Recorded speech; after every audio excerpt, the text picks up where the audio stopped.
12.5% से बढ़ेगा और इससे घटेगा तो परसेंटेज चेंज कितना आ जाएगा। अगर इन दोनों से बढ़ जाए घट जाए तो अगर 14 से 2 से बढ़ जाए 12.5 घट जाए तो परसेंटेज चेंज कितना आएगा। एक बार क्लियरिटी चेक कर लेना बेटा। Okay, good evening everyone, good evening, कैसे हैं आप सब लोग? Good evening everyone, good evening, कैसे हैं आप सब लोग? जल्दी से कमेंट करें। मेरी आवाज़ या मेरी वीडियो दोनों आप तक पहुंच पा रही है अच्छे से? गुड इवनिंग बच्चा, बताओ कैसे हो आप सब? बढ़िया? ओके चलो बढ़िया। तो फिर आज की क्लास स्टार्ट करें। तो आज की क्लास स्टार्ट करने से आपको पता होगा कि हमारा कौन सा चैप्टर चल रहा है। तो हमारा चैप्टर चल रहा था एनिमल किंगडम। अच्छा, थोड़ी लेट हो गई क्लास, एक्चुअली मेरी एक क्लास और भी थी ना। एनिमल किंगडम, जंतु जगत का वर्गीकरण, जिसको हमने कितने फाइलम में डिवाइड किया था, जिसको हमने, मैं अच्छी हूँ अभी तक तो ठीक हूँ, बाकी आगे पता नहीं। थोड़ा सा मेरे को आजकल सांस लेने में दिक्कतें भी होने लग गई हैं, थोड़ा सा मेरी तबीयत थोड़ी, मुझे लग रहा है सिम्टम्स है ना। लेकिन अभी तक तो मैंने रिपोर्ट चेक करवाई, कल मेरी रिपोर्ट आई थी वो नेगेटिव है ना। 6 बजे क्यों नहीं आता? 6 बजे बच्चा एक क्लास और लगी हुई थी इसलिए नहीं आ रही। अभी ठीक हूँ बच्चा, अभी ठीक हूँ, ठीक है। एनिमल किंगडम, जंतु जगत का वर्गीकरण, जिसको हमने 11 फाइलम में डिवाइड किया था, 11 संघ में बांटा था। 11 में से हमने 9 पढ़ लिए थे। 10वां आज मुझे लगता है हमें चैप्टर को निपटा देना चाहिए, बहुत दिन हो गए। 10वां है हेमीकॉर्डेटा। तो जरा लिखो 10वें पर हेमीकॉर्डेटा। देखो बच्चा, एक होता है कॉर्डेटा, और कॉर्डेटा का मीनिंग मैं बहुत अच्छे से समझा चुकी हूँ। कॉर्डेटा का मीनिंग होता है जिनके अंदर रीढ़ की हड्डी हो, जिनके अंदर रीढ़ की हड्डी हो। आदर्श कह रहा है क्या मैम सिलेबस 2020 में कंप्लीट हो गया या 2021 में? 2020 में ही होगा, सिर्फ 1 या सवा महीने में हो जाएगा। तुम क्यों चिंता कर रहे हो? हाँ, इतना कौन सा सिलेबस तुम्हारा अटक गया आदर्श जो तुम इतना कर रहे हो? तुम्हारा तो नाम ही मैंने पहली बार देखा आज इस बैच में। चलो देखो हेमीकॉर्डेटा, एक होता है कॉर्डेटा। मैंने आपको पढ़ाया है कि कॉर्डेटा का मीनिंग क्या होता है, ऐसे फाइलम के जीव जिनमें क्या हो, रीढ़ की हड्डी हो, बैकबोन हो पीछे वाली साइड में, है ना, बैकबोन हो, रीढ़ की हड्डी हो, और ये है हेमीकॉर्डेटा। इस फाइलम के बारे में ज़्यादा आपको जानकारी नहीं मिलेगी। जो चीज़ें हैं वो आप यहाँ पर पढ़ लीजिए जल्दी से, ज़रा ध्यान से सुनो। यहाँ पर देखो बच्चों, ये होते हैं वोर्म लाइक एनिमल्स। वोर्म का मतलब होता है कीड़ा। ये दिखने में कीड़े जैसे जानवर होते हैं। कीड़ा होता है ना, दिखने में कीड़े जैसे होते हैं। अभी मैं आपको इसका डायग्राम दिखाऊंगी तो आपको समझ में आएगा कि कीड़े जैसे क्यों होते हैं।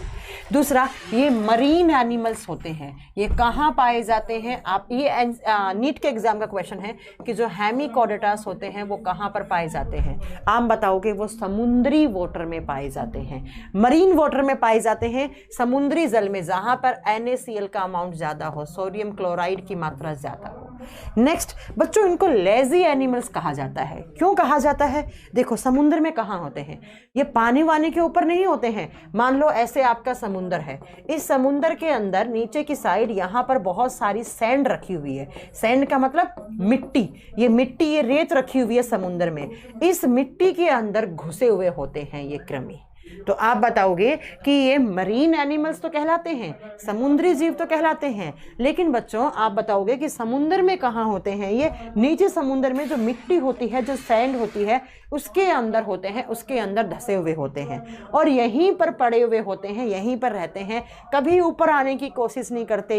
ये लेजी एनिमल्स होते हैं। ये क्या होते हैं? आलसी होते हैं। तो कभी आपसे एग्जाम में क्वेश्चन पूछ ले, कौन से फाइलम के जीव लेजी होते हैं, आलसी होते हैं? आप क्या बताओगे? हेमीकॉर्डेटा। आप क्या बताओगे? हेमीकॉर्डेटा।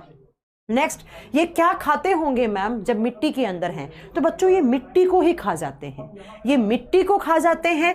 और दूसरा, ये पानी को, देखो मैंने लिखा है ईट सैंड, मिट्टी को खाते हैं। एंड फिल्टर फीडर कहा जाता है इसको। फिल्टर फीडर का मतलब है पानी के अंदर जो न्यूट्रिएंट्स होते हैं, पानी के अंदर जो मिनरल्स होते हैं, जैसे कैल्शियम हो गया, पोटेशियम हो गया, जो पानी के अंदर वहाँ पर पाया जाता है, जो पानी समुद्र के अंदर होता है, उसी पानी को फिल्टर करके उसमें से अपने न्यूट्रिएंट को निकाल लेते हैं, अपने पोषक तत्वों को निकाल लेते हैं, और ये मिट्टी को भी खा लेते हैं। मिट्टी के अंदर जो भी मिनरल होते हैं, जो खनिज तत्व होते हैं, उन सबको खा आ जाते हैं ये, ठीक है। नेक्स्ट है, ये रेस्पिरेशन किसके थ्रू करते हैं, इनमें सांस लेने के लिए कौन सा अंग पाया जाता है, पानी में है, और पानी में क्या होते हैं, गलफड़े। तो आप बताओगे कि इनके अंदर रेस्पिरेशन के लिए गिल्स पाए जाते हैं, गलफड़े पाए जाते हैं।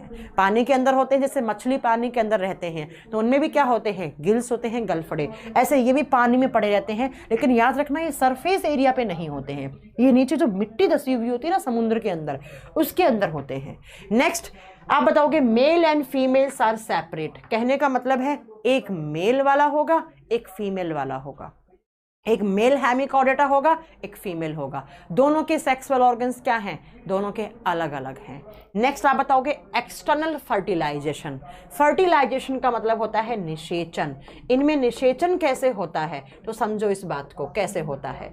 देखो कैसे होता है निषेचन। मान लो इस मिट्टी के अंदर एक यहाँ पर मेल हेमिफोर्डेटा पड़ा है, हेमिकॉर्डेटा पड़ा है, एक मेल वाला है, एक यहाँ पर मान लो कहीं पर इस मिट्टी के अंदर यहाँ पर एक फीमेल है। तो ये मेल क्या करेगा, ये मेल अपने स्पर्म को, अपने शुक्राणुओं को यहाँ से बाहर निकालेगा। यहाँ से बहुत सारे शुक्राणु हैं वो इस पानी के अंदर यहाँ पर आ जाते हैं। यहाँ से फीमेल क्या करेगी, अपने अंडाणु बनाएगी और अंडाणु बनाकर बाहर छोड़ देगी और इस पानी के अंदर आ जाएंगे। इसने मेल जो हेमिकॉर्डेटा है, जो नर हेमिकॉर्डेटा है, उसने क्या किया बच्चा, उसने अपना स्पर्म, अपने शुक्राणु निकाल के पानी में बाहर छोड़ दिए। फीमेल वाली ने अंडाणु बाहर छोड़ दिए, अपने ओवा बाहर छोड़ दिए, और कहीं ना कहीं किसी पानी के अंदर ये ओवा घूमते घूमते इन स्पर्म के साथ आकर मिलेंगे। और जैसे ही स्पर्म और ओवा आकर मिलेंगे, शुक्राणु अंडाणु मिलेंगे, तो निषेचन होगा। लेकिन ये निषेचन कैसा हो रहा है, एक्सटर्नल का मतलब है ना इसके शरीर में ना इसके शरीर में, बॉडी से बाहर हो रहा है, तो इसको बोलते हैं एक्सटर्नल फर्टिलाइजेशन। एग्जाम में क्वेश्चन आता है डायरेक्ट कि किस फाइलम के जीवों में एक्सटर्नल फर्टिलाइजेशन होता है। बाहरी निषेचन, बाहरी का मतलब है बच्चों कि इसने यहाँ से अपने स्पर्म छोड़े, इसने अंडाणु छोड़े और पानी के अंदर यहाँ पर ये मिल गए आपस में और यहाँ से फर्टिलाइजेशन हो गया, तो इस फर्टिलाइजेशन को बोलते हैं एक्सटर्नल फर्टिलाइजेशन, ठीक है, एक्सटर्नल फर्टिलाइजेशन। नेक्स्ट इनकी जर्म लेयर कैसी होती है, ट्रिप्लोब्लास्टिक। ट्रिप्लोब्लास्टिक का मतलब है कितनी लेयर होंगी इनमें भी मैम 3 लेयर होती हैं। और वो 3 कौन कौन सी लेयर होंगी, क्या क्या नाम लिखोगे उन तीनों लेयर्स का, मैम उन तीनों लेयर्स का नाम लिखेंगे हम ecto and meso and endoderm. सबसे बाहरी एक्टोडर्म, फिर मीजोडर्म, फिर एंडोडर्म, ठीक है। तो ये भी ट्रिप्लोब्लास्टिक होते हैं बच्चों। इनका जर्म लेयर, इनके शरीर का निर्माण 3 परतों से होता है, और तीनों में कौन कौन सी, एक्टोडर्म, मीजोडर्म, एंडोडर्म। नेक्स्ट इनका बॉडी प्लान कैसा होता है, इनके शरीर की संरचना कैसी होती है, तो इनमें ऑर्गन सिस्टम बन जाते हैं, इनमें अंग तंत्र बन जाते हैं, digestive system, respiratory system. Yes, आपने जो एग्जाम्पल लिखा है वो सही लिखा है, ठीक है। इनमें रेस्पिरेटरी सिस्टम, इनमें एक्सक्रीटरी सिस्टम सब होता है। नेक्स्ट है बच्चों यहाँ पर आप बताओगे स्टोमोकॉर्डेटा प्रेजेंट। इसको 3 बार स्टार करो। देखो बच्चों, अब इसका मतलब क्या होता है, देखो मैंने बोला हेमिकॉर्डेटा, इसके आगे कॉर्डेटा लगा हुआ है ना। पहले इन जीवों को हम कॉर्डेटा में रखते थे।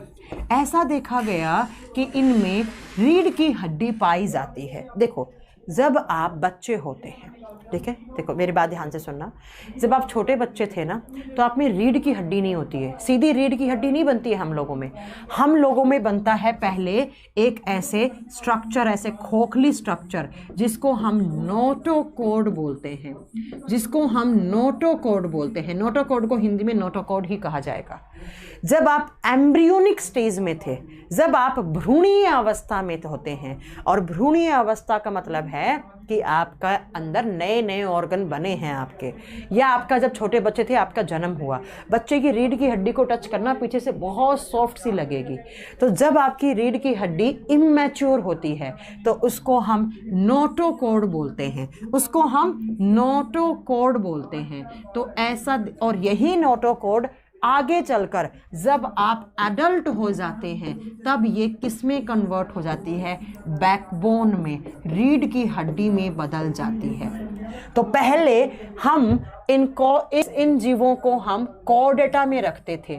ऐसा देखा गया कि इनमें नोटोकॉर्ड होता है, लेकिन बाद में पता लगा कि इनमें नोटोकॉर्ड नहीं होता है। ये नोटोकॉर्ड जैसी कुछ स्ट्रक्चर और होती है जिसको हम स्टोमोकॉर्डेटा बोलते हैं। तो आप याद रखिएगा, नोटोकॉर्ड से आगे चलकर बैकबोन बन जाता है, लेकिन जो स्टोमोकॉर्डेटा होता है उससे कुछ भी नहीं बनता है आगे, वो एक सॉफ्ट सी स्ट्रक्चर होती है। तो याद रखिएगा कि इनको पहले हमने किस फाइलम में रखा था, कॉर्डेटा फाइलम में। बाद में हमने इनको क्यों हटा दिया, क्योंकि इसके अंदर देखा गया कि ना ही तो नोटोकॉर्ड है और ना ही बैकबोन है।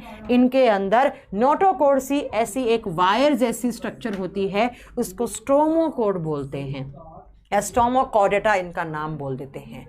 तो याद रखिएगा कि यहाँ पे स्टोमोकॉर्ड पाया जाता है।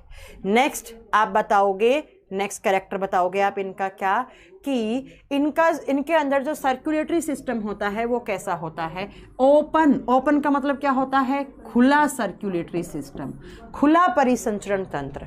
अब आप खुला और बंद परिसंचरण तंत्र तो समझ गए होंगे। बंद का मतलब क्या होता है, जिनमें खून ब्लड वेसल्स में दौड़ता हो, जिनका खून रुधिर वाहिकाओं में पैक होकर, इन ऐसी पतली पतली पाइप्स के अंदर ब्लड पैक होकर दौड़ता है, उसको बोलते हैं बंद परिसंचरण तंत्र। खून बंद हो गया। ओपन का मतलब है ऐसे सीधा ही खून पड़ा है, कोई पाइप नहीं है, कोई ब्लड वेसल्स नहीं है, तो उसको बोलते हैं ओपन सर्कुलेटरी सिस्टम। ठीक है, ओपन सर्कुलेटरी सिस्टम। ठीक है, स्टोमोकॉर्डेटा की कोई भी हिंदी नहीं होती है टुनटुन कुमार। चलो नेक्स्ट है कि इनमें एक्सक्रीशन करने के लिए क्या पाया जाता है। एक्सक्रीशन का मतलब है उत्सर्जन। इनमें उत्सर्जन करने के लिए बच्चों इनमें उत्सर्जन करने के लिए एक अलग टाइप की ग्लैंड होती हैं जिनको प्रोबोसिस ग्लैंड बोलते हैं, जिनको प्रोबोसिस ग्रंथियां बोला जाता है।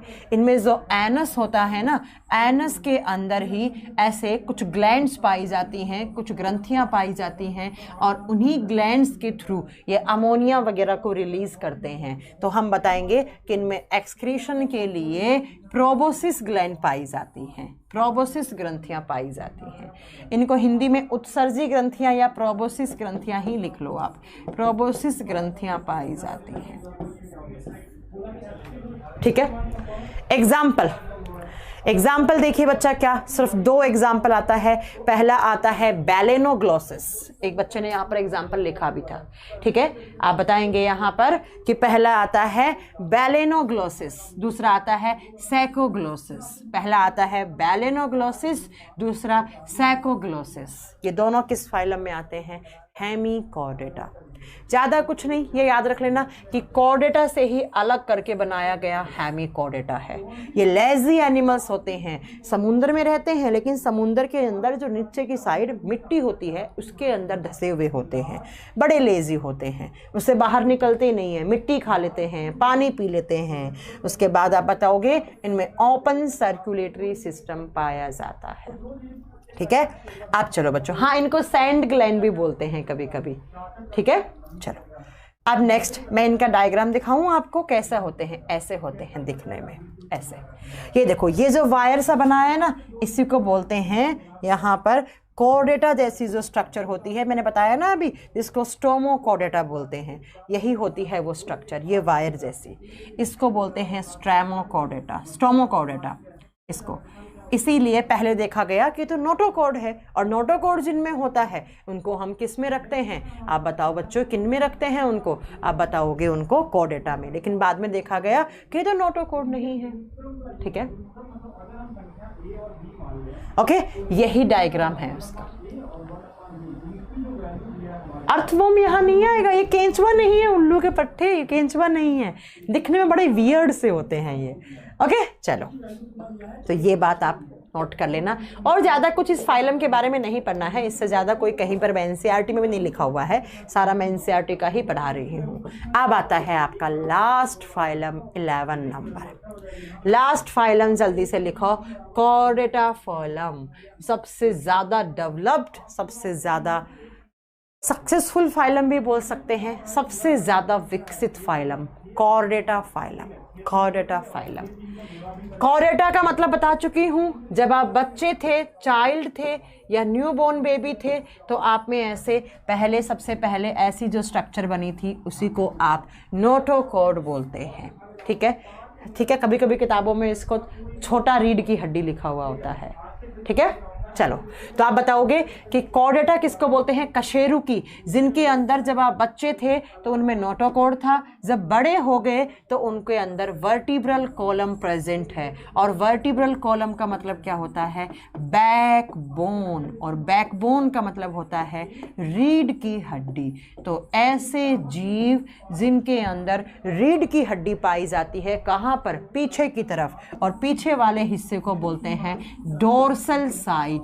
बायोलॉजी की लैंग्वेज में डोर्सल होता है। तो आप बताओगे ऐसे जीव, ऐसे बच्चों, आप बताओगे ऐसे जीव या ऐसे ऑर्गेनिजम्स जिनमें जब वो बच्चे होते हैं तो उनमें नोटोकॉर्ड, बड़े हो जाते हैं तो हार्ड सी स्ट्रक्चर, हड्डियों वड्डियाँ लग के वो क्या बन जाती है? वर्टिब्रल कॉलम या रीढ़ की हड्डी बन जाती है, या वो बैकबोन बन जाती है।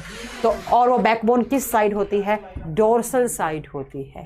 तो उन जीवों को हम कॉर्डेटा बोलते हैं। यहाँ से पहले के जो 10 फाइलम हैं वो सब नॉन कॉर्डेटास होते हैं, उन सब में रीढ़ की हड्डी नहीं थी। अब कितने सारे एग्जाम्पल बताए वहाँ पर, केंचुआ, कॉकरोच, मच्छर, मकड़ी, है ना, स्टारफिश, जेलीफिश, उन सब में रीढ़ की हड्डी नहीं होती है। लेकिन अब जितने भी आएंगे उन सब में रीढ़ की हड्डी होगी। ओके चलो, ये भी ट्रिप्लोब्लास्टिक होते हैं। कहने का मतलब है इनमें एक्टोडर्म, मीजोडर्म, एंडोडर्म, 3 स्तर की लेयर पाई जाती है। और जो नोटोकॉर्ड होता है वो उनकी मीजोडर्म लेयर से बनता है। इसको स्टार कर लो, एग्जाम में पूछा हुआ क्वेश्चन है कि जो रीढ़ की हड्डी है, या अच्छा ये लेयर क्या होती है? इन लेयर से ऑर्गन्स बनते हैं बच्चा। कुछ ऑर्गन्स हैं वो यहाँ से बनेंगे, कुछ यहाँ से बनेंगे, कुछ यहाँ से बनेंगे। तो ऐसे ही जो मीजोडर्म होता है उससे नोटोकॉर्ड बनता है। कब? इन एम्ब्रियोनिक स्टेज, भ्रूणीय अवस्था में। जब वो भ्रूण है, जब वो माँ के पेट में है और उसमें ऑर्गन्स बनना स्टार्ट होते हैं, अंग बनना स्टार्ट हो जाते हैं, तो जो मीजोडर्म, जो बीच वाली लेयर है, उसी से क्या बनता है? नोटोकॉर्ड। और यही नोटोकॉर्ड जब वो एडल्ट हो जाता है, 13, 14 साल, 15 साल का हो जाता है, तो उसमें प्रॉपर बन के तैयार हो जाता है क्या? रीढ़ की हड्डी। और कहाँ पर? डोर्सल साइड में। ये सब बड़े मेन से कैरेक्टर माने जाते हैं कॉर्डेटास के। अब बच्चों नेक्स्ट कॉर्डेटा का लक्षण क्या है? Heart is ventral. वेंट्रल का मतलब होता है इनका जो हृदय होता है वो आगे की तरफ होता है। साइंस में इस साइड को बोला जाता है वेंट्रल और इस साइड को कहा जाता है डोर्सल। तो बच्चों रीढ़ की हड्डी कौन से साइड पर है? डोर्सल। हार्ट कहाँ है? यहाँ। तो हार्ट कहाँ पर हो गया? वेंट्रल साइड पर। नेक्स्ट, इनमें किडनीज पाई जाती हैं। अभी तक किसी भी फाइलम में किडनी नहीं आई थी, अब आई है किडनी। इनमें गुर्दे होते हैं, किसके लिए? एक्सक्रीशन के लिए। तो लिख दो, इनमें वृक्क होते हैं। वृक्क होता है किडनी, किसके लिए? उत्सर्जन के लिए। इनमें उत्सर्जन करने के लिए, जैसे आप बता दोगे, जैसे यूरिन वगैरह बनाने का काम कौन करता है? किडनी। इनके हार्ट के अंदर चैम्बर, कुछ कॉर्डेटा हैं जिनमें 2 हैं, कुछ में 3 हैं, कुछ में 4 हैं, कुछ में 2 हैं, कुछ में 3 हैं, कुछ में 4 हैं। ठीक है, कुछ के हृदय में 4 चैम्बर हैं, कुछ के में 2 हैं, कुछ के में 3 हैं। ये बात याद रख लेना। अब मैं आपको बताती हूँ कि इस फाइलम को भी आगे हम 5 भागों में बांटते हैं। कौन कौन सा? ध्यान से सुनना, लिख लेना इस चीज़ को, ऐसा कैसा बना लेना। जो कॉर्डेटा होते हैं, जो कशेरुकी होते हैं, उनको हम 5 क्लास में विभाजित करते हैं। इस फाइलम को 5 क्लास में बांटा गया है। कौन कौन सा? सबसे पहला आता है पाइसस, और पाइसस का मतलब होता है मत्स्य, और मत्स्य का मतलब होता है जहाँ पर मछलियाँ रखी जाती हैं। पाइसस क्लास जहाँ पर मछलियाँ आती हैं। दूसरा है बच्चों एम्फीबिया। एम्फीबिया जिसको बोलते हैं उभयचरी, जहाँ पर मेंढक वगैरह आते हैं, एलिगेटर्स वगैरह आते हैं। सॉरी, एलिगेटर्स नहीं, आपका क्या कहते हैं वो, अभी मेरे माइंड से स्किप कर रहा है, मैं बताऊंगी आपको। तीसरा आता है यहाँ पर क्या? Reptiles class. रेप्टाइल्स का मतलब होता है जो रेंग कर चलते हैं, सरीसर्प क्लास। और चौथे में आते हैं एव्स, और एव्स का मतलब होता है पक्षी, जहाँ पर हम बर्ड्स रखते हैं। और पांचवा आता है मैमल्स, जिसको हम स्तनधारी बोलते हैं, जो अपने बच्चों को दूध पिलाते हैं, स्तनधारी। तो हमने कोर्डेटा को 5 आगे क्लास में विभाजित कर दिया, 5 आगे क्लास में बांट दिया। कौन सा? पाइसस जहाँ मछलियाँ आती हैं, एम्फीबिया जहाँ मेंढक आता है, जहाँ छिपकली और सांप आते हैं वो रेप्टाइल्स, जहाँ पर बर्ड्स कौवा, चिड़िया और पिकॉक ये सब आते हैं वो एव्स, और जहाँ पर हम कंगारू, बंदर, चमगादड़ ये सब आते हैं वो मैमल्स। ठीक है, ठीक है, बात समझ में आ गई। अब मुझे एक बात बताओ, आपसे पूछ लें क्या मछली में रीढ़ की हड्डी होती है? यस मैम, क्योंकि मछली किसका एग्जाम्पल है? कॉर्डेटा। क्या मेंढक में होती है? Yes ma'am. क्या सांप में होती है? Yes ma'am. क्या कबूतर में होती है? Yes ma'am. क्या मोर में होती है? Yes ma'am. क्या ह्यूमंस में होती है? Yes ma'am. क्या बंदर में होती है? Yes ma'am. क्या केंचुए में होती है? नहीं। क्या कॉकरोच में होती है? नहीं। तो बच्चा ये कॉर्डेटा फाइलम है, इसको 5 क्लास में बांटा है आगे। अब इन 5 क्लासेस के बारे में बात करते हैं। चलो, ये पहला क्लास है पाइसस, जिसको बोलते हैं मत्स्य। यहाँ पर आते हैं मछलियाँ, मछली जितनी भी मछलियाँ हैं, और यहाँ पर जो मछली आएंगी ना वो ट्रू फिश होंगी बच्चों। यही है सच्ची मछली। इससे पहले आपने स्टार फिश पढ़ा था, वो भी मछली नहीं है। जेली फिश पढ़ा, वो भी मछली नहीं है, क्योंकि वो किस में नहीं आती हैं? वो पाइसस में नहीं आती हैं। और जहाँ पाइसस में जो मछलियाँ आती हैं वही सच्ची मछलियाँ होती हैं, ये बात याद रख लेना। अब इनके कैरेक्टर्स, इनके लक्षण पढ़ते जाओ जल्दी से कि मछलियों के अंदर क्या क्या होता है। ये एग्जाम में क्वेश्चन आते हैं सीधा। सबसे पहला मछलियों में क्या होता है? तो मछलियों का जो हार्ट होता है वो 2 चैम्बर्ड हार्ट होता है। मतलब इनके चैम्बर में ऐसे 2 ही चैम्बर होते हैं बच्चों। कैसे? ऐसे 2 चैम्बर, एक ऑरिकल एक वेंट्रिकल, ऐसे होता है इनका। ठीक है। दूसरा, ये कोल्ड ब्लडर एनिमल्स होते हैं। कभी मछली को छुआ है आपने? मछली को छूना, जब मछली को छुओगे आपको ठंडी सी लगेगी। क्यों लगेगी? क्योंकि इनका खून होता है ठंडा। ये ठंडे खून वाले प्राणी होते हैं। अब बच्चा, ठंडा खून और गर्म खून क्या होता है? आप ध्यान से सुनना। ठंडा खून एक होता है कोल्ड ब्लडड एनिमल्स, जिनका खून ठंडा होता है। दूसरे आते हैं वार्म ब्लडड एनिमल्स, जिनका खून गर्म होता है। जिनका खून ठंडा होता है वहाँ पर एक तो मछली आते हैं, फिशेस आती हैं, और यहाँ पर एम्फीबियंस आते हैं, यहाँ पर रेप्टाइल्स आते हैं। लेकिन जो बर्ड्स हैं, मतलब जो एव्स है और जो मैमल्स हैं, वो यहाँ आते हैं। किसी पक्षी को टच करना आप, वो आपको हमेशा गर्म लगेगा, और हम लोग भी गर्म हैं। अब जिनका खून ठंडा होता है उसका मतलब क्या होता है? कोल्ड ब्लडड एनिमल्स का मतलब क्या होता है? ठंडे खून वाले जानवर, जिनके शरीर का तापमान फिक्स ना हो, जिनके बॉडी का टेम्परेचर फिक्स नहीं हो, जिनके खून का टेम्परेचर फिक्स नहीं हो, जो अपने खून के टेम्परेचर को, जो अपने बॉडी या खून के टेम्परेचर को बाहर के टेम्परेचर के अकॉर्डिंग चेंज कर सकते हो। अगर बाहर 4 है तो अंदर भी 4 डिग्री सेल्सियस हो जाए, जिनके खून का तापमान और शरीर के तापमान, जिनके शरीर और खून का तापमान वातावरण के तापमान के साथ साथ जो बदल सकते हैं, वो होते हैं कोल्ड ब्लडर एनिमल्स, जो होते हैं ठंडे खून वाले प्राणी। ठीक है, तो आप याद रखिएगा, जो मछली हो गए हैं, जो मेंढक हो गया है, जो सांप हो गए हैं, जो छिपकलियां हो गए हैं, ये सब क्या होते हैं? ये होते हैं कोल्ड ब्लडेड एनिमल्स। जबकि वार्म ब्लडेड एनिमल्स का मतलब क्या होता है? गर्म खून वाले प्राणी, जिनके बॉडी का टेम्परेचर और जिनके खून का टेम्परेचर कांस्टेंट रहे, जो अपने शरीर का तापमान ना बदल पाए, एक कांस्टेंट रहे, उसको बोलते हैं वार्म ब्लडेड एनिमल्स, गर्म खून वाले प्राणी। जैसे हमारे बॉडी का टेम्परेचर कितना होता है आप जानते होंगे, ये क्या बताऊं मैं, बॉडी का टेम्परेचर कितना होता है। ऐसे ही पक्षियों के शरीर का टेम्परेचर, तो याद रखिएगा, मेंढक हो गया, सांप हो गया, छिपकली हो गई, मछलियाँ हो गए, इन सब के बॉडी का टेम्परेचर बदलता रहता है।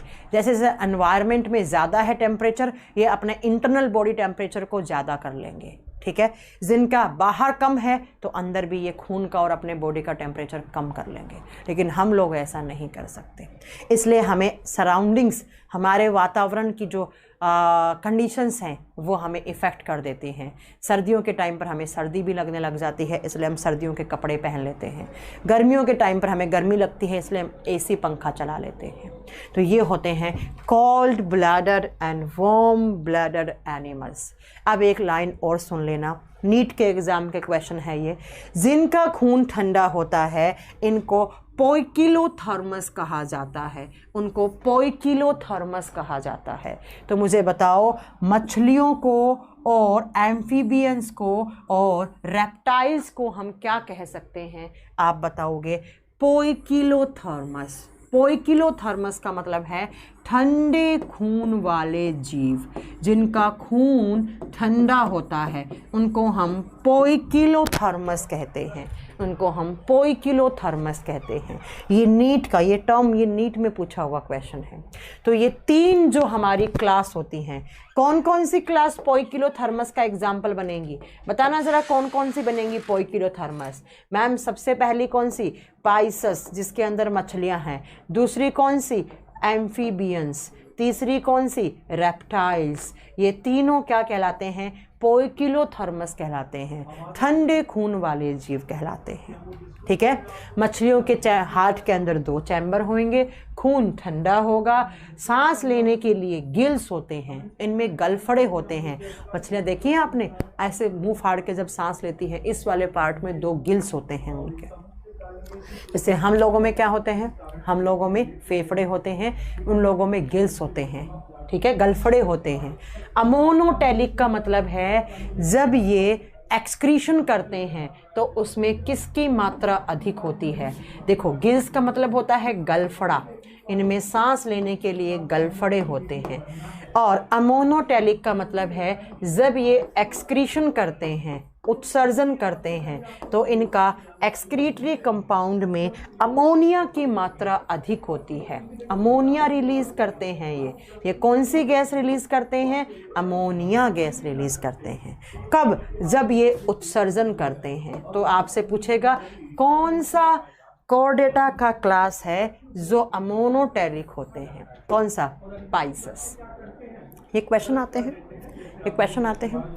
नेक्स्ट, सेक्सुअल, पॉइजन स्टिंग कहने का मतलब है कुछ मछलियां होती हैं जिनके अंदर जहरीली ऐसे स्टिंग होती हैं, उनको हम ट्राइगन कहा जाता है। जैसे मैं अगर एक मछली बताऊं तो ऐसे एक मछली है, मान लो यहाँ पर एक मछली है, इस मछली के अंदर यहाँ पर ऐसे ऐसे 2 लगी हुई स्ट्रक्चर होती हैं जिनको हम ट्रिगन बोलते हैं। लेकिन ये सारी मछलियों में नहीं होते हैं ट्रिगोन्स, ये उन्हीं मछलियों में होते हैं जो जहरीली होती हैं, जिनके अंदर जहर होता है जिनके अंदर, ठीक है। अभी बताऊंगी आपको जहरीली मछली कौन सी होती है। स्टोन फिश जहरीली मछली होती है, तो इसके अंदर जो ऐसे स्टिंग लगी हुई होती है यहाँ पर, उनके अंदर जहर होता है, ठीक है।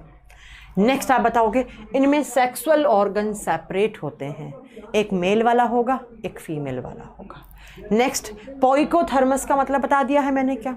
जिनके शरीर का तापमान क्या हो? ठंडा हो। एग्जाम्पल सुनो बच्चों, सबसे पहला है डॉग फिश, कुत्ता मछली। कुत्ता जैसे बहुत, आप देखते हैं ना कुत्ते को दूर से स्मेल आ जाती है हर चीज़ की, ऐसे ये मछली के भी सूंघने वाले सेंसेस बहुत अच्छे होते हैं। इसका नाम होता है स्कॉलीडॉन। स्कॉलीडॉन, इसको कुत्ता मछली बोलते हैं बच्चों। ये ट्रू फिशेस हैं, ये सारी की सारी ट्रू फिशेस हैं। ट्रू फिशेस क्या होती हैं? वो मछलियाँ जो पाइसस में रखी जाती हैं। तो कुत्ता मछली का नाम क्या है? स्कॉलीडॉन पूछे जाते हैं। नेक्स्ट है सी हॉर्स, समुद्री घोड़ा, जो समुद्री घोड़े जैसी लगती हैं, घोड़ा होता है ना वैसी दिखती हैं, उसका नाम होता है हिपोकैम्पस। इसको हिपोकैम्पस बोलते हैं। नेक्स्ट है गैम्बूजिया, मॉस्किटो फिश, मच्छर मछली बोलते हैं, मच्छर मछली बोलते हैं इसको, ये डंक मारती है मच्छर की तरह।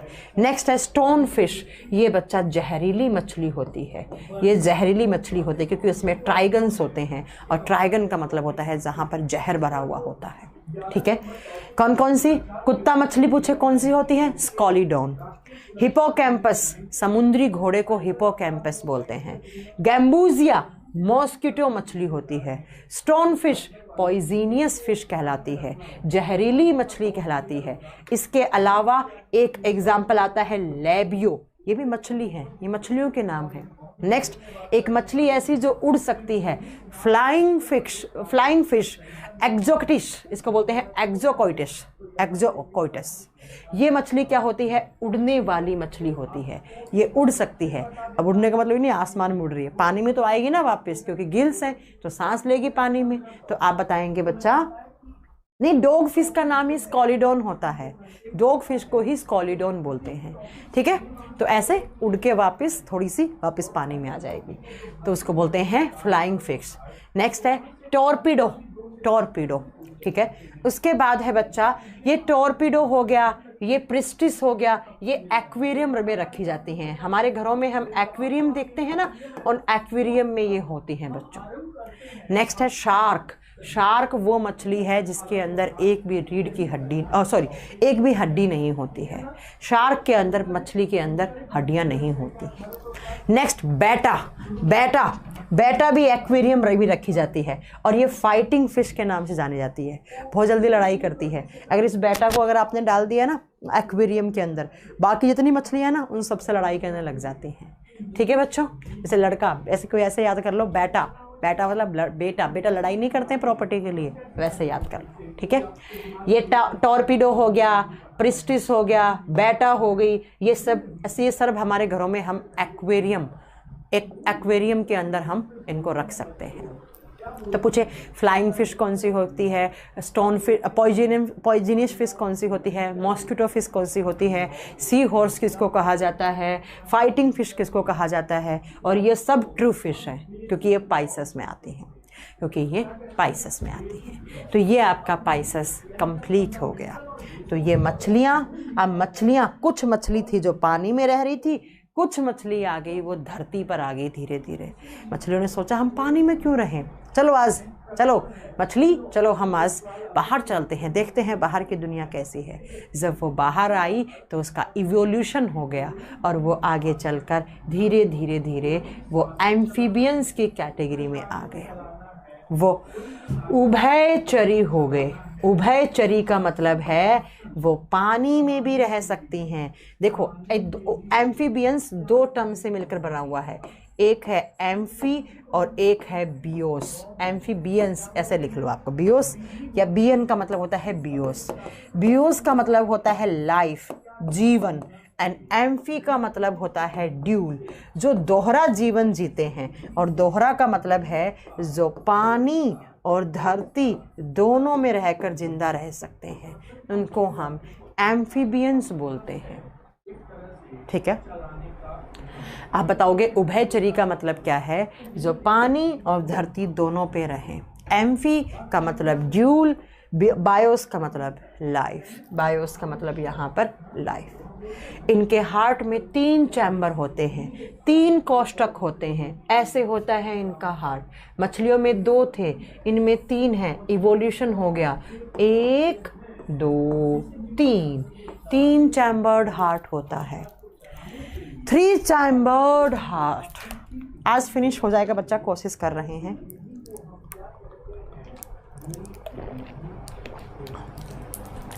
हम पानी में रह ही नहीं सकते, हमें गिल्स नहीं होते हैं विपिन, तो कैसे रह लेंगे बच्चा हम पानी में। चलो नेक्स्ट, 3 चैम्बर्ड हार्ट होता है। कोल्ड ब्लडेड एनिमल्स बता चुकी हूँ, शरीर का तापमान चेंज होता रहता है। Next, can live on earth and water, दोनों जगह रह सकते हैं। नेक्स्ट, रेस्पिरेशन, श्वसन के लिए 3 अंग पाए जाते हैं। कौन कौन से? ये जब पानी में होते हैं ना तो स्किन से सांस लेते हैं, त्वचा पर। इनकी स्किन पर ऐसे छोटे छोटे पोर्स होते हैं, यहाँ से एयर आ भी जाती है हवा, और यहाँ से बाहर भी चली जाती है। कब? जब ये पानी में रहते हैं, ठीक है।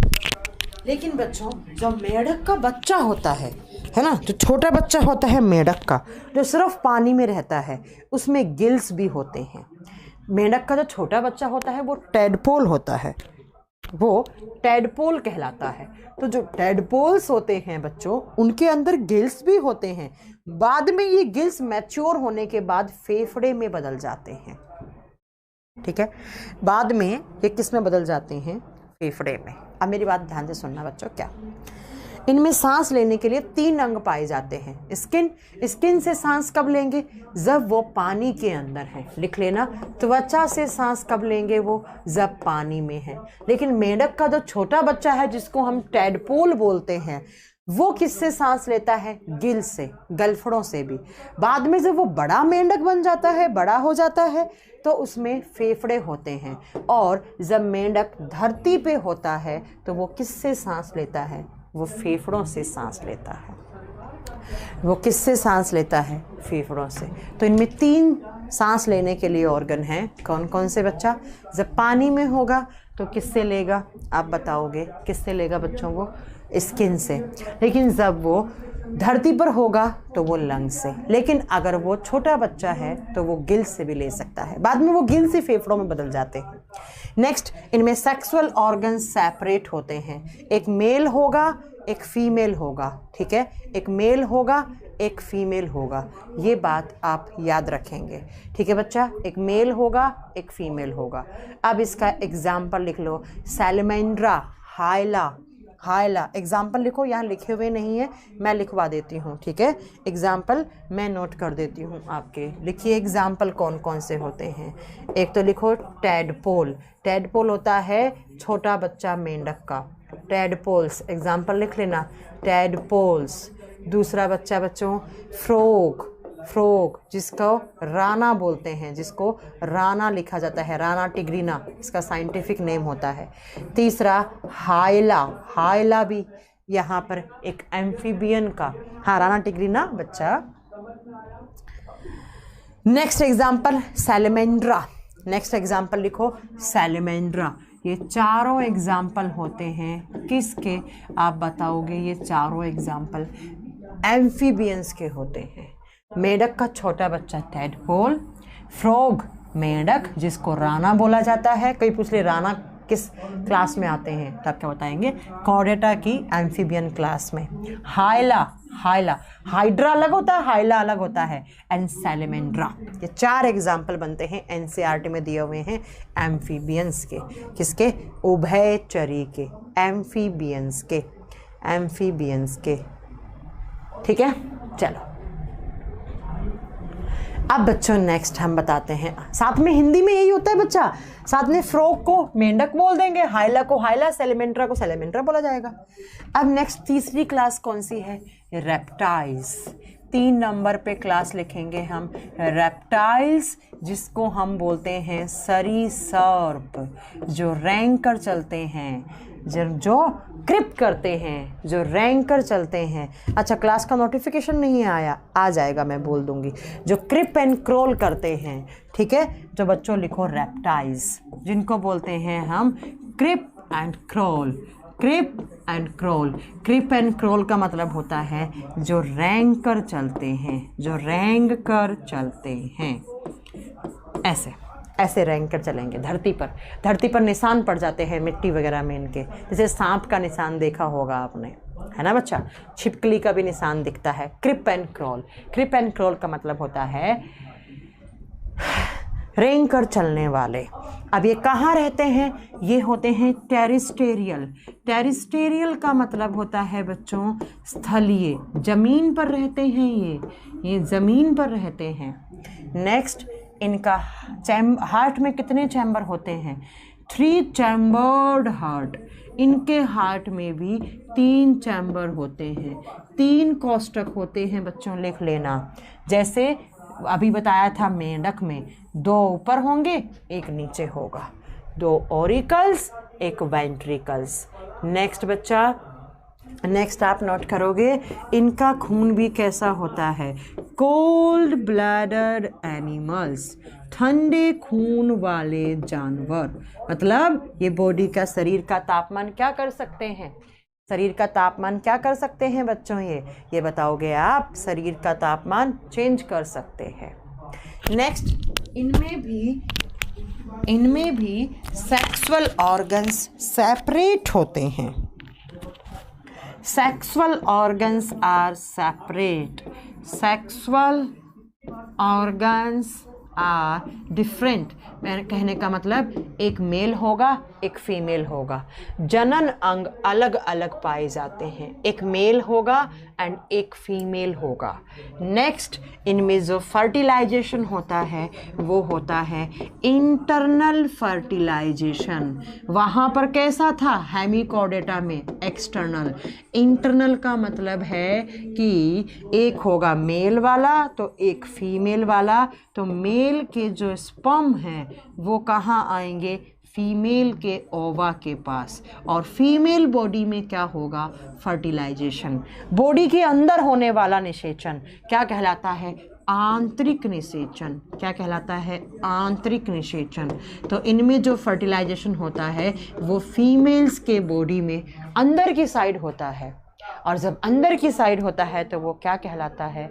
आप बताओगे क्या कहलाता है? इंटरनल फर्टिलाइजेशन कहलाता है। ये इनके कैरेक्टर्स हैं। अब इनके एग्जाम्पल लिख लो। ज़्यादा कैरेक्टर्स नहीं आते हैं इनके, बस आपको इतने ही नोट करने हैं। इसका एग्जाम्पल लिखो बच्चों, क्या क्या। सबसे पहला लिखो कछुआ। कछुआ, टर्टोइज या टर्टल। टर्टल का मतलब छोटा कछुआ, टर्टोइज मतलब बड़ा, ठीक है? तो लिख दो टर्टल, कछुआ। कछुआ यहीं पर आता है बच्चा। एक बच्चा मुझसे अभी पूछ रहा था कछुआ कहाँ आता है। नेक्स्ट आता है कैल्टोइज। कैल्टोइज, और कैल्टोइज क्या होता है? गार्डन लिजार्ड, जो हमारे गार्डन्स में फिरती रहती हैं। देखी हैं आपने?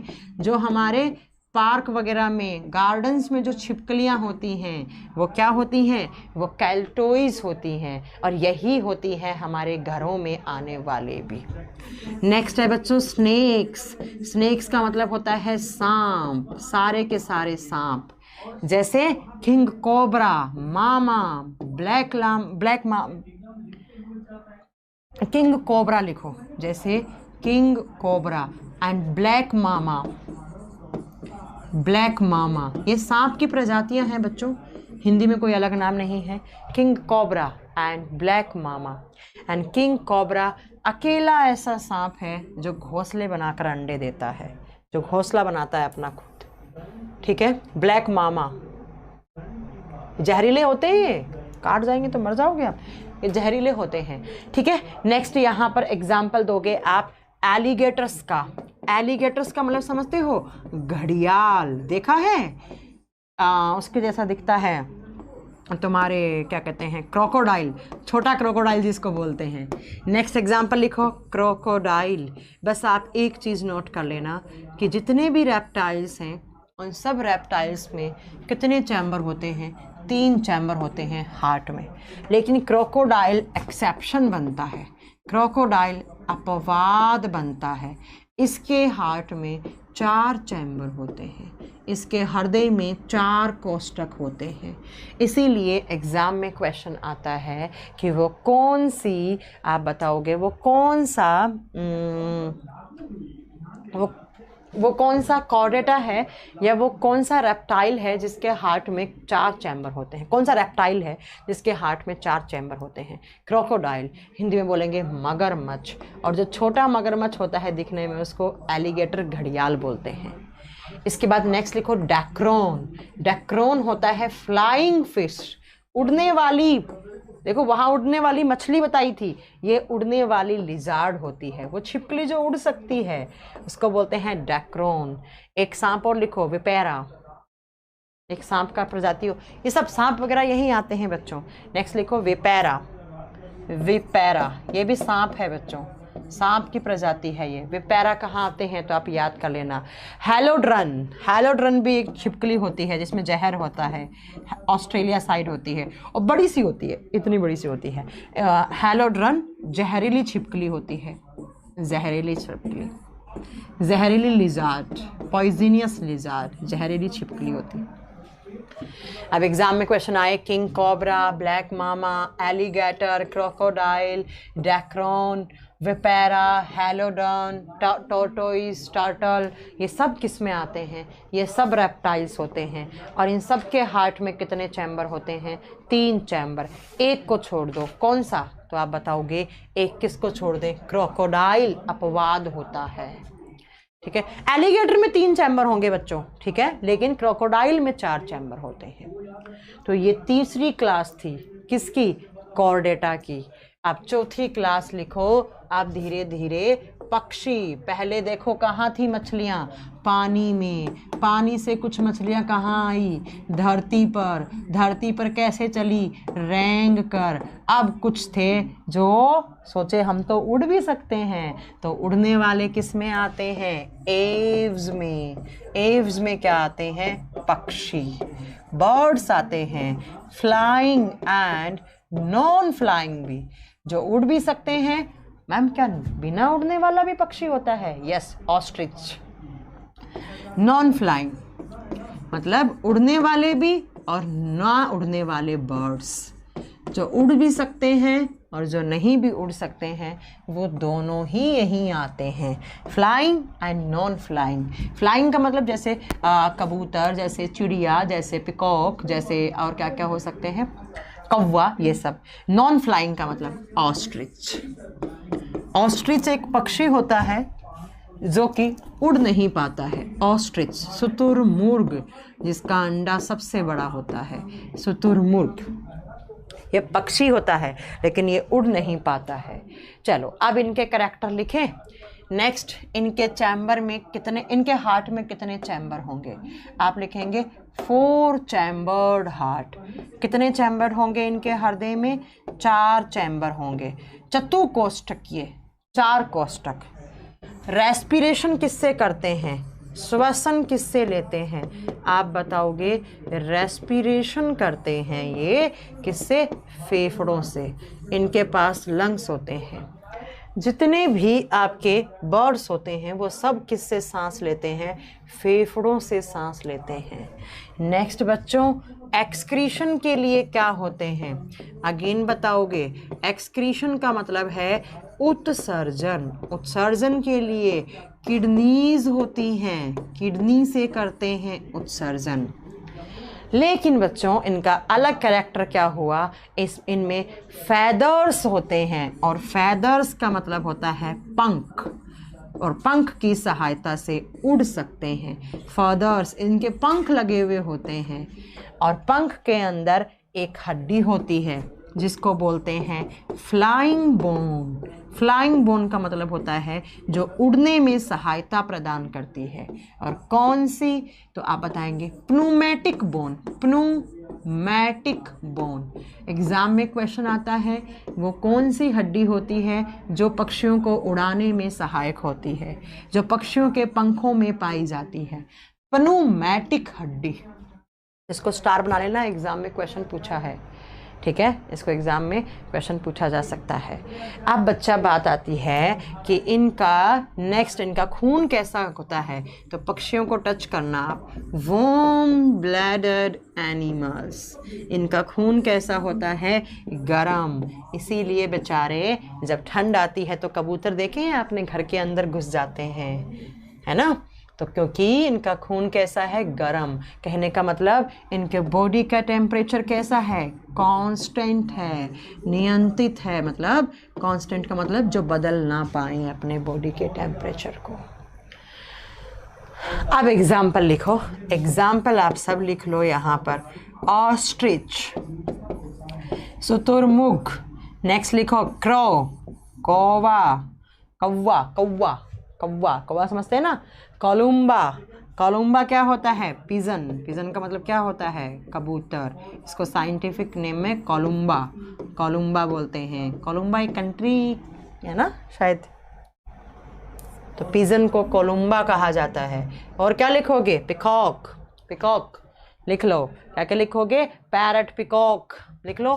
पैरट लिख लो, पैरट का मतलब तो तोता। उसके बाद क्या लिखोगे आप? पिकॉक, मोर। उसके बाद क्या लिखोगे? पेंगुइन। ये बच्चा देख लेना, पेंगुइन देखा है? पेंगुइन डेल का लैपटॉप आता है, उसको जब आप ऑन करते हो फॉर द फर्स्ट टाइम तो उसमें एक वीडियो लगी हुई थी, इतने सुंदर सुंदर क्यूट सी पेंगुइन होती हैं।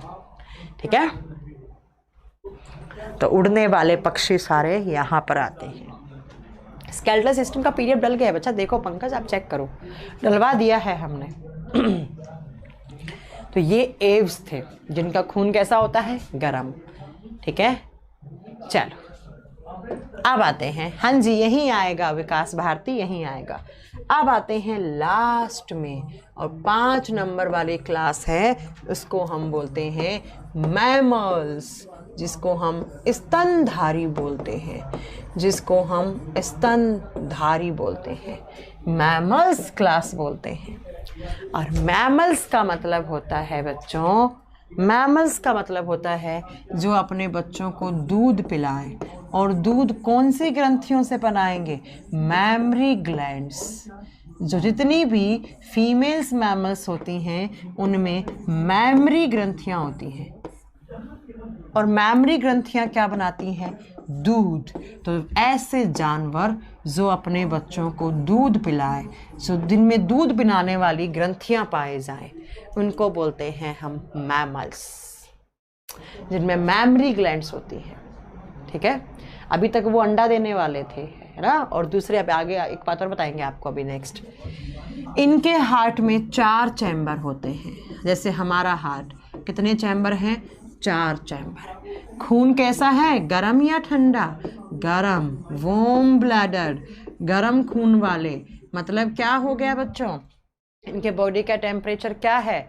इसके बॉडी का टेम्परेचर क्या है बच्चों? आप बता दोगे। जो इनके बॉडी का टेम्परेचर कांस्टेंट है।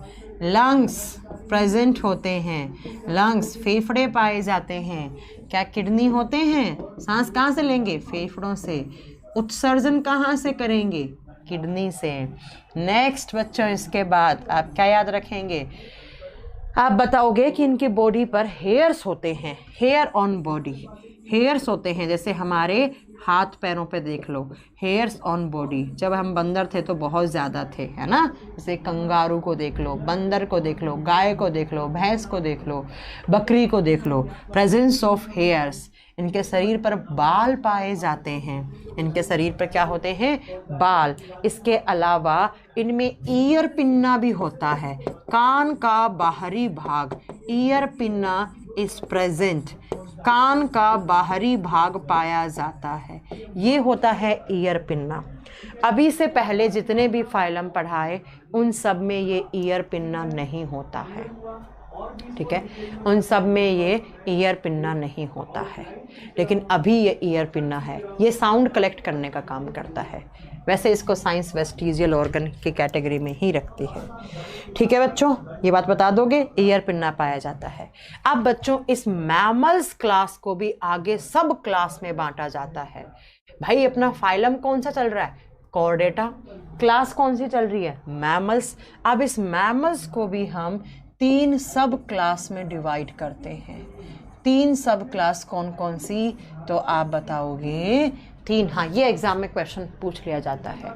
ठीक है, प्रोटोथेरिया, मेटाथेरिया एंड यूथेरिया। नाम लिखो। प्रोटोथेरिया पहली क्लास है, प्रोटोथेरिया, प्रोटोथेरिया। दूसरी क्लास है मेटाथेरिया,